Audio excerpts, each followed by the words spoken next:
ঠিক না ঠিক? হিন্দু মুসলিম সবার জন্য কিন্তু এই গজলটা।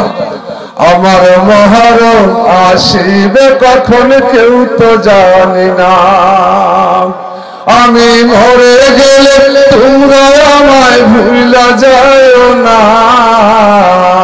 আমি মরে গেলে তোমরা আমায় ভুলা যায় না, আমার মরণ আসিবে কখন কেউ তো জানি না, আমার মরণ আসিবে কখন কেউ তো জানি না।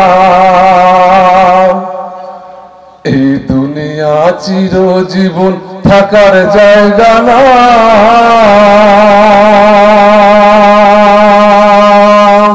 অন্ধকার কবর যে আমার আসল ঠিকানা। এই দুনিয়া চিরজীবন থাকার জায়গা না, অন্ধকার কবর যে আমার আসল ঠিকানা। সবই রেখে আমার চলে যাবে সঙ্গী হবে না,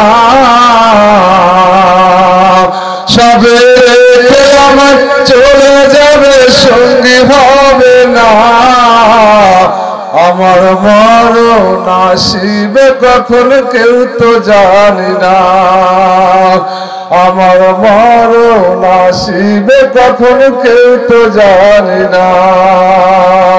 আমি মরে গেলে তোমরা আমায় ভুলা যায় না, আমি মরে গেলে তোমরা আমায় ভুলা যায় না, আমার মরণ আসিবে কখন কেউ তো জানি না। মা বাবাকে কবর মাঝে দেখা যাবে না। দেখেন কি সুন্দর, যার জন্য এই সৃষ্টিতে আমাদের সৃষ্টি, সত্যিকারে যে জীবনটা চলে গেলে তাকেও কাউকে দেখা যাবে না। এই জন্য এই গজলটা যে লিখেছে তার জন্য সবাই আপনারা দোয়া করবেন। মা বাবাকে কবর মাঝে দেখা যাবে না, দেখব যাকে তিনি হলেন শাহে মদিনা, সেদিন নবী বিনা আর তো কেউ সঙ্গী হবে না। কেমন কবর যখন রাখে দেখবেন নবীর কথাটা রেখে কিন্তু আপনাকে শেষ বিদায় দিয়ে সবাই আমরা চলে আসছি, কিবা নারী কিবা পুরুষ মুসলমান ধর্মের, ঠিক না ঠিক?